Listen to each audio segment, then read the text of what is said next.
Xavier Panier, qu'est-ce qui a incité l'INB, basé principalement à Concarneau, à s'associer avec la CCI Nice Côte d'Azur pour créer l'INB Côte d'Azur?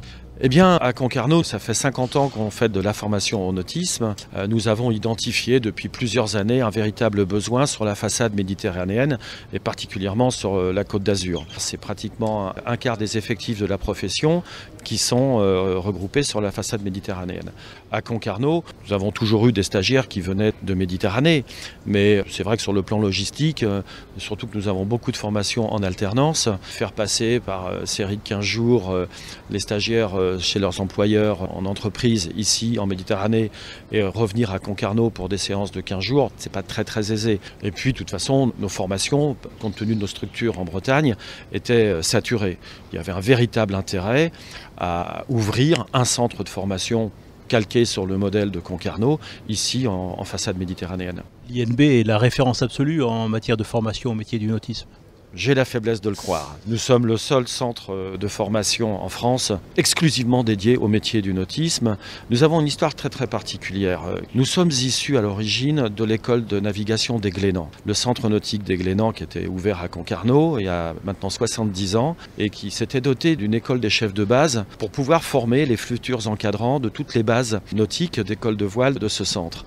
Et l'INB est né de cette école de chefs de base et donc incontestablement on a une expertise dans la formation au métier du nautisme qu'on ne retrouve nulle part ailleurs. Alors, les métiers du nautisme sont très variés. Quelles sont les formations que vous allez dispenser ici à Villefranche? Alors effectivement, vous le rappelez à juste titre, les métiers sont vraiment très variés. Alors nous allons monter en puissance petit à petit. Il nous a semblé d'abord qu'il y avait des urgences.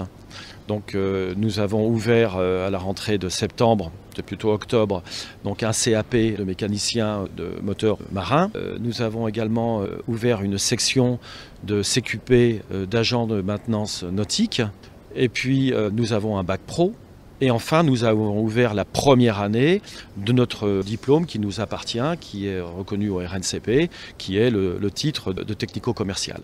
Vous parlez de montée en puissance, vous envisagez déjà à terme de créer de nouvelles formations? Tout à fait, nous avons en projet, nous savons très bien ce que nous voulons monter, bien évidemment le plus rapidement possible, à la rentrée prochaine ou peut-être celle d'après, mais un CQP de mécanicien en moteur nautique, parce que là, pour le coup, il y a une demande qui est très importante de la part des professionnels. En tout, cela représentera combien d'étudiants ici à Villefranche? Alors, Concarneau, c'est environ 250 étudiants, stagiaires, personnes formées chaque année, parce qu'il ne faut pas oublier aussi le domaine de la formation continue. Nous avons vocation à mettre en œuvre des formations pour le service des entreprises, pour leurs collaborateurs en poste, et ça représente aussi des effectifs assez importants. Il n'y a pas de raison pour qu'à terme, on n'ait pas le même nombre d'étudiants, de stagiaires qu'à Concarneau. À Concarneau, nous avons aussi des formations nautiques, c'est-à-dire liées à la pratique nautique.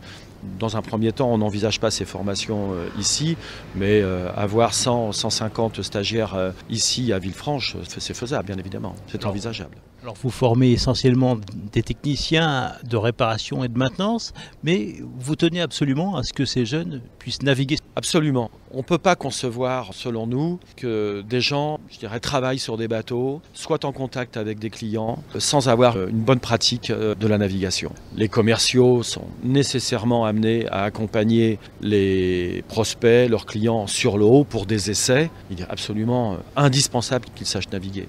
Les métiers du nautisme représentent vraiment une filière d'avenir en termes d'emploi? Je le crois, ce d'autant plus qu'il y a toute une génération liée au baby-boom de l'activité du nautisme dans les années 70 qui part à la retraite et incontestablement il y a des gisements d'emploi très importants dans le nautisme.